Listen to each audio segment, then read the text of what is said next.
अस्सलाम वालेकुम वरहमतुल्लाहि वबरकातुहू। YouTube channel English by Mohammad Ali Bilal में आज की इस वीडियो में आप सबको खुश आमदीद। आज हमारा टॉपिक परफेक्ट कॉन्टीन्यूअस के सेंटेंसेस को समझना और ये देखना कि उर्दू में उनकी क्या निशानी बन रही है और उसके इक्विवेलेंट हम उनको इंग्लिश में ट्रांसलेट करते हुए कौन सा स्ट्रक्चर इस्तेमाल करेंगे। अगर आपने अभी तक इस चैनल को सब्सक्राइब नहीं किया तो प्लीज़ इसको लाइक करें, सब्सक्राइब करें, बेल आइकन को प्रेस करें और इसके साथ साथ इस चैनल को अपने दाएं बाएं मौजूद तलबा व तालबात जो क्लास 6 से लेकर BA BSc लेवल के स्टूडेंट्स हैं उन तक ज़रूर पहुंचाएं। इसको आप अपनी माशरती ज़िम्मेदारी तस्वर करें। आते हैं अपने टॉपिक की तरफ। तो गुज़श्ता वीडियो में हमने परफेक्ट आस्पेक्ट देखा था जिसमें हैज़ हैव प्रेजेंट परफेक्ट में, हैड पास्ट परफेक्ट में और विल हैव या शैल हैव के बाद वर्ब की थर्ड फॉर्म, ये स्ट्रक्चर हमें परफेक्ट का मैनर कंप्लीट करने में मदद देते थे। आज की वीडियो में हमने देखना है कि किस तरह अगर जुमला अपने ज़माने में परफेक्ट कॉन्टीन्यूअस का है तो उसको इंग्लिश में कन्वर्ट किया जा सकता है। हमारे सामने दो चैलेंजेस दरपेश हैं। हमने परफेक्टनेस ऑफ द सेंटेंस भी शो करनी है और कॉन्टीन्यूटी भी शो करनी है। तो इससे पहले हम डिस्कस कर चुके हैं कि इंग्लिश स्ट्रक्चर में कॉन्टीन्यूअस आस्पेक्ट ज़ाहिर करने का एक ही तरीका होता है और वो होता है वर्ब की फ़र्स्ट फॉर्म के साथ ING। तो जब भी किसी ज़माने के जुमले में वर्ब की फ़र्स्ट फॉर्म ING के साथ आए तो वो जुमला कॉन्टीन्यूअस का होता है। चूँकि हमने कॉन्टीन्यूअस के साथ साथ परफेक्ट को भी ज़ाहिर करना है तो परफेक्ट को ज़ाहिर करने का हमने परफेक्ट बनाते हुए देखा था कि जहाँ has have had present past future और परफेक्ट दोनों एस्पेक्ट्स को एक्सप्लेन करते हैं, वहीं वर्ब की थर्ड फॉर्म भी यही काम कर रही होती है। परफेक्ट कॉन्टीन्यूअस के अंदर हम चूँकि वर्ब की फ़र्स्ट फॉर्म प्लस ING का इस्तेमाल करने पर मजबूर हैं क्योंकि कॉन्टीन्यूटी ज़ाहिर करने का हमारे पास इसके अलावा कोई और ऑप्शन मौजूद नहीं है। तो जब V1 प्लस ING इस्तेमाल होगा तो ये बात तो क्लियर हो जाएगी कि ये जुमला कॉन्टीन्यूअस का है। तो फिर परफेक्ट को ज़ाहिर करने के लिए हमारे पास हेल्पिंग वर्ब्स हैज़ हैव और हैड ही रह जाते हैं। तो जब हम इनका इस्तेमाल करेंगे परफेक्ट ज़ाहिर करने का तो इनकी अपनी रिक्वायरमेंट है कि हमारे बाद वर्ब की थर्ड फॉर्म आनी चाहिए and in case third form is not available then there should be third form of another helping verb और ऑक्सिलरी। तो याद रखें परफेक्ट कॉन्टीन्यूअस के जुमलों में हम हैज़ हैव हैड का इस्तेमाल करते हैं perfectness of the sentence show करने के लिए और फिर इनको एग्री या सेटिस्फाई करने के लिए हम एक ऑक्सिलरी, एक helping verb be, was, been की थर्ड फॉर्म इस्तेमाल करते हैं। अब बीन ड्यूअल नेचर है, इसकी दो करेक्टरिस्टिक्स हैं। पहली क्वालिटी या करेक्टरिस्टिक्स तो ये है कि ये बी, वाज, बीन की थर्ड फॉर्म है, यानी एक वर्ब की कह लें या एक हेल्पिंग वर्ब की थर्ड फॉर्म है, एक ऑक्सिलरी की थर्ड फॉर्म है। दूसरी तरफ ये हेल्पिंग वर्ब की उस कैटेगरी से बिलोंग करता है या करती है जिसको हेल्पिंग वर्ब ऑफ कॉन्टीन्यूटी भी कहते हैं, जिसको हम second case of helping verb या continuous case of helping verb कहते हैं। और बीन उन 7 हेल्पिंग वर्ब्स में शामिल है जो एक्शन के जारी रहने को ज़ाहिर करते हैं और वो थे is, am, are, was, were, be और बीन। इन 7 में से 6 सिंपल कॉन्टीन्यूअस में कंज्यूम हो जाते हैं, यानी is, am, are present continuous में, वाज और वर पास्ट कॉन्टीन्यूअस में, जबकि बी विल और शैल को एग्री करता है और अपने बाद V1 प्लस ING का आना मुमकिन बनाता है फ्यूचर कॉन्टीन्यूअस में। 7वां और आखिरी helping verb of continuity been का इस्तेमाल तमाम जुमलों में किया जाता है, यानी इसकी मौजूदगी present perfect continuous, past perfect continuous और फ्यूचर परफेक्ट कॉन्टीन्यूअस तीनों ज़बानों में, तीनों अंदाज में किया जाएगा।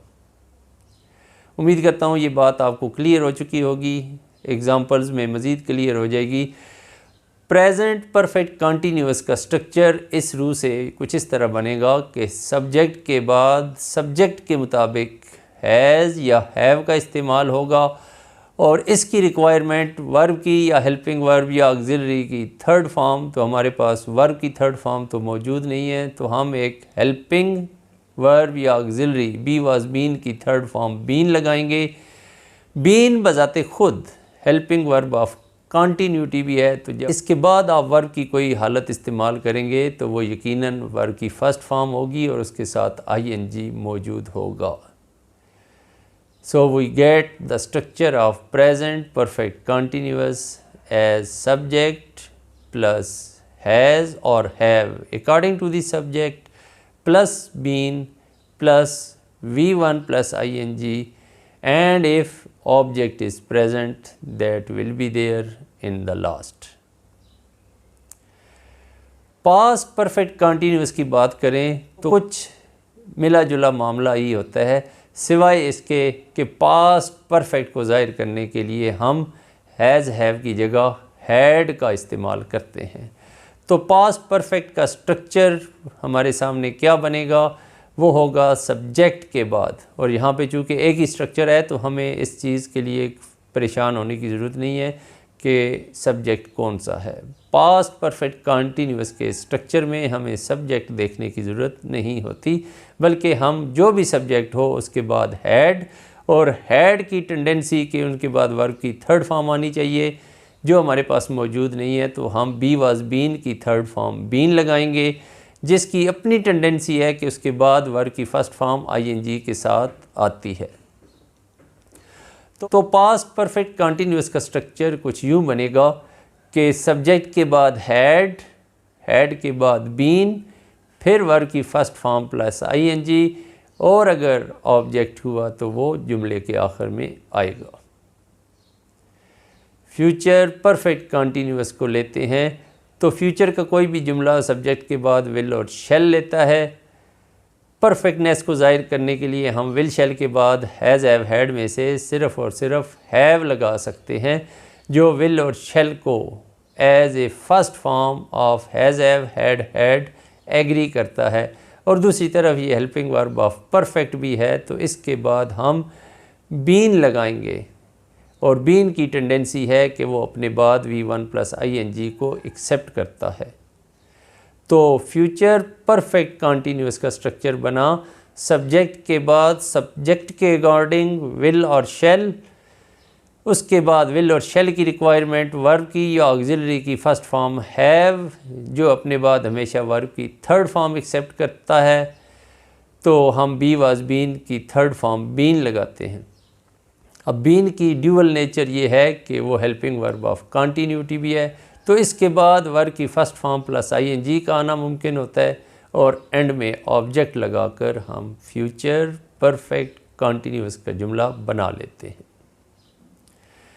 अब हम डिफरेंट एग्जांपल्स लेते हैं और उनको देखते हैं कि किस तरह वो present perfect continuous, past perfect continuous और फ्यूचर परफेक्ट कॉन्टीन्यूअस के जुमले बना रहे हैं।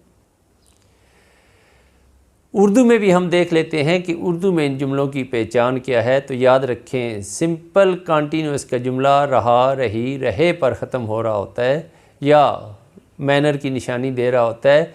तो उर्दू के जुमले में रहा, रही, रहे से पहले अगर ता का लफ्ज़ आए, जैसे वो पढ़ रहा है और वो पढ़ता रहा है, बच्चे खेल रहे हैं और बच्चे खेलते रहे हैं, बारिश हो रही थी, बारिश होती रही थी, वो मेरा इंतज़ार कर रहे होंगे और वो मेरा इंतज़ार करते रहे होंगे। तो सादा कॉन्टीन्यूअस का जुमला रहा, रहे, रही का स्ट्रक्चर लिए होता है, जबकि परफेक्ट कॉन्टीन्यूअस के उर्दू के जुमलों में ता रहा की कोई सूरत आती है, ता रहा, ती रही, ते रहे वगैरह। इसके अलावा इस चीज़ को भी ज़हन में रखें कि अगर सादा जारी के जुमले में वक्त या दौरानिए का ज़िक्र कर दिया जाए यानी पीरियड ऑफ टाइम या पॉइंट ऑफ टाइम, तो वो जुमला भी कॉन्टीन्यूअस से परफेक्ट कॉन्टीन्यूअस में मुंतकिल हो जाता है। जैसे वो खेल रहा है, ये कॉन्टीन्यूअस का जुमला है, लेकिन जब आपने कहा कि वो सुबह से खेल रहा है तो ये परफेक्ट कॉन्टीन्यूअस का बन गया। इसी तरह माँ खाना पका रही थी, ये कॉन्टीन्यूअस का जुमला है, जबकि माँ 2 घंटे से खाना पका रही थी या दिन भर से खाना पका रही थी, तो ये परफेक्ट कॉन्टीन्यूअस में चला जाता है। ये बहुत लतीफ़ नुक्ते हैं, छोटे छोटे पॉइंट्स हैं जिनको समझना भी कोई बड़ा दुश्वार या मुश्किल नहीं है। बात सिर्फ ज़ौक़ और शौक़ की है। अगर ये चीज़ें आपको समझ आ जाएं तो यकीन जाने कि इंग्लिश का स्ट्रक्चर बहुत आसान है। लेकिन अफसोस होता है कि अदम तवज्जो की वजह से अक्सर बच्चे और बड़ी क्लासेस तक के बच्चे स्ट्रक्चर में बुरी तरह दुश्वारियों का सामना कर रहे होते हैं। मिसाल लेते हैं, वो खाना खाता रहा है, he has been eating food. Past में जाएं तो वो खाना खाता रहा था, he had been eating food. और फ्यूचर में जाएं तो वो खाना खाता रहा होगा, he will have been eating food. एक और एग्ज़ाम्पल लेते हैं, परिंदे हवा में उड़ते रहे हैं,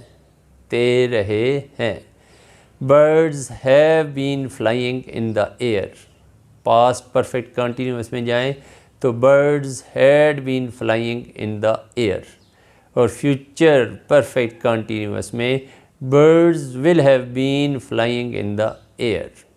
मैं मेहमानों का इंतज़ार करता रहा हूँ, I have been waiting for my guests. मैं अपने मेहमानों का इंतज़ार करता रहा था, I had been waiting for my guests.